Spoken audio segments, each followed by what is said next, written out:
Hey, good afternoon here on the East Coast, 12:43. It's still morning on the West Coast, and we have some sad news to report. As you guys know, we have been following the situation with rapper DMX, and as it relates to biker news, welcome to Black Dragon Biker News you can trust.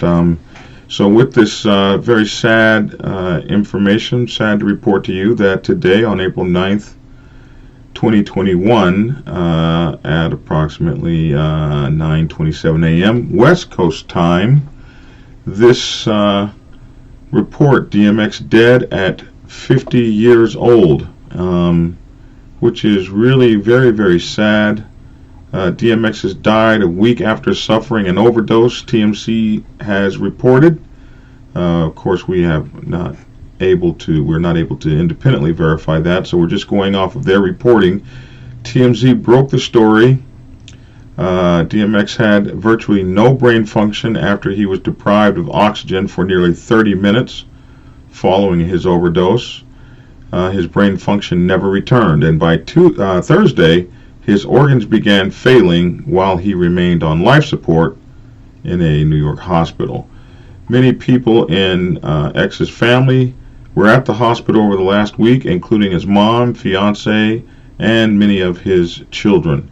A rep for the family tells TMZ, "We are deeply saddened to announce today that our loved one, DMX, whose birth name is Earl Simmons, passed away at 50 years old at White Plains Hospital with his family by his side after being placed on life support for the past few days.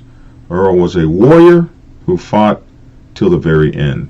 The statement continues, "He loved his family with all of his heart, and we cherished the times we spent with him. Earl's music inspired countless fans across the world, and his iconic legacy will live on forever." It goes on further to say, "We appreciate all of the love and support during this incredibly difficult time. Please respect our privacy as we grieve the loss of our brother, father, uncle, and the man the world knew as DMX. We shall share information about his memorial service once details are finalized."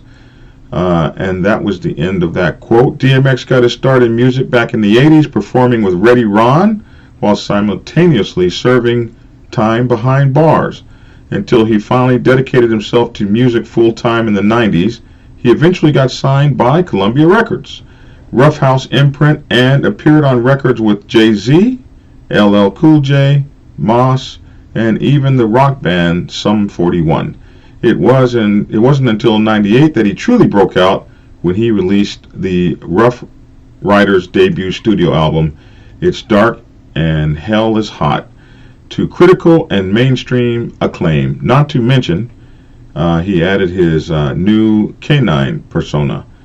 I don't know this word. Idea, I think, produced 4 singles, including the well-known Get At Me Dog. I don't know what that word is. IDAHIH. How's It Going Down, Stop Being Greedy, and the track that might perhaps be his best known, the Ruff-Ryders-Anthem, which is what we bikers know him for, which became the song everyone played to get hype. Ruff-Ryders has gone down in history as one of the greatest hip-hop songs ever, and it ended up making it on the Billboard's Hot 100 chart. He followed up his success quickly with a second album later that year. Flesh of My Flesh, Blood of My Blood came out in December of '98 and ended up hitting #1. At the time, he was the second rapper to release back-to-back albums in the same year, the first being Tupac. At that point, DMX had cemented himself and his sound, abrasive rough around the edges, but also catchy and great for parties and getting amped.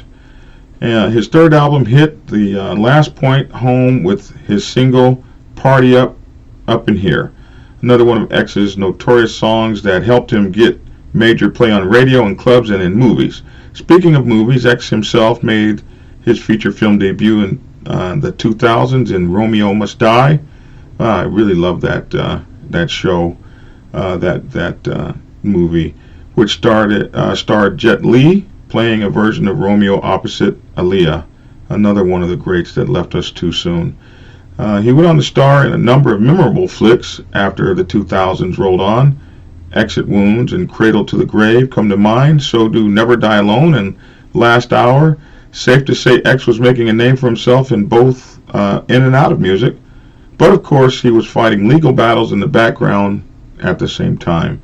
Over the years he got brung up on many charges: weapons, drugs, DUI, and later tax evasion. He served time for several of those cases, but he always continued his music career. As he struggled with law, X continued to crack out hits, including the memorable X Gonna Give It To You, Where the Hood At, and Lord Give Me a Sign, as well as We In Here. He really seemed to turn his life around in 2019 after ending a 12-month sentence for tax evasion. DMX had long battled substance abuse, and it was at this point that he did his last rehab stint. Afterward, he was looking better than he had been looking in years. Made his return to the stage in December 2019 when he hit Hawkins in Las Vegas, chatting it up and taking photos with fans before he hit the stage. And another sign of just how beloved he was by his fans in the industry, DMX, of all people, created a new Christmas classic in 2012 where he freestyled his own version of Rudolph the Red-Nosed Reindeer. It had all the charm his audience had come to love about the man. In July 2020, fans worldwide watched as legends DMX and Snoop Dogg faced off in Verazoo's battle with over 500,000 viewers on Instagram Live. The rappers complimented each other as they spit some of their most iconic tracks, like when DMX hopped on and joined Snoop for Ain't No Fun. Snoop also got down with Drop It Like It's Hot, and Gin and Juice, while DMX spit Where My Dog's At, and his mega hit song X Gonna Give It To You, which brought Snoop out of his seat.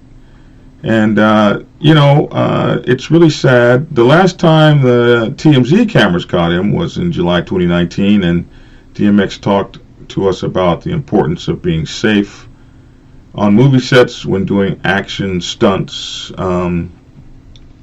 And so, as you can see, he's going to be well missed. We in the biker world knew him for his Rough Riders lifestyle with the motorcycles.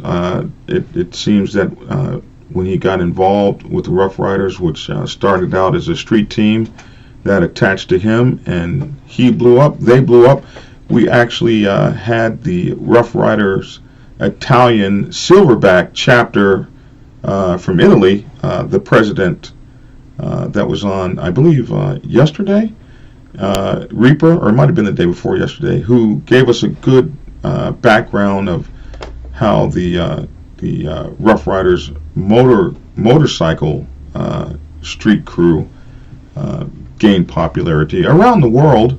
And you've got those guys with those Rough Rider symbols on their back, on their patches, and guys and gals, and the whole Rough Rider family, including their K9 division and the other divisions that they have, who really grew together to be this just incredibly huge family that we have come to our motorcycle clubs and partied with us since the early 2000s when they began.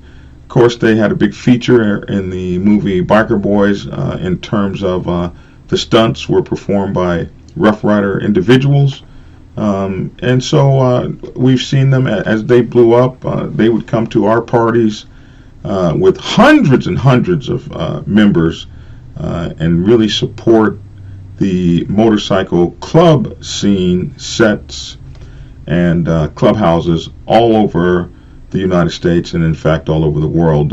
A huge following this man has created with his lifestyle, although people have been critical of some of the mistakes that he's made in his life, what a lot of people don't know is about the charities that he's given to, known for feeding people in his neighborhood and for giving back to the rec centers where he grew up and found himself as a young kid. He was able to build some wealth and share that wealth and blessings to people around him. A lot of stars do that, and they don't really make a big deal about it. It's something that they do, and they do it because that's what they love to do, and they do it not seeking fame or fortune. They've already got that. They just want to help back. I'm told by the Silverback chapter president Reaper that who apparently knew him, that he would give you the shirt off his back. He would give you anything that he could. If you asked for it, he would be there for you. So the motorcycle club world has lost a young man. I'm 58. I just turned 58 April 4th, and I can tell you for darn sure I would not want to die at 50. There's so much more life I've had in these last 8 years, so I think 50 is a very young man, very young to pass away. So I would say that his life was cut short, and he died exceedingly too young. And his music's going to be missed. His contributions are going to be missed. There are those who love him and his family are going to miss his smile. His fans are going to miss. I can remember, I've said this many times as I've ridden my motorcycle across the country, about to fall asleep and fall off of the damn thing. I would put his music up, as the article said, to amp up, and just listening to his music and especially the Ruff-Ryders anthem, and bump to it and be able to ride another 200 or 300 miles just listening to that music. So I'm thankful for that. I'm thankful that he was able to touch as many lives as he touched, and perhaps in his passing, those of us can look around at people that we know that may have trouble with addiction and that sort of thing, and reach out to those people so that we don't lose any more, if that's humanly possible. So I'm Black Dragon. I hate to report that news, but we just got it about 7 to 10 minutes ago, and as we have been following this story and reporting on it, I thought we would let the biker community know that a strong force that has been absolutely responsible for helping to build and spread the name of some good crews that hung around us is now gone. Rapper DMX, as he is known by most people, Mr. Simmons, now gone at age 50 years old today, the 9th of April 2021. And we send our heartfelt sympathies to the family and to his people that work with him, his co-workers, and all of those people. And Earl Simmons, rapper DMX, you will be missed. And go to your resting place in peace and in blessing and in power. I'm Black Dragon. Thanks for tuning in to Black Dragon Biker TV. Leave your 2 cents down in the comment section below. Thanks for tuning in on this sad day, and get skinny.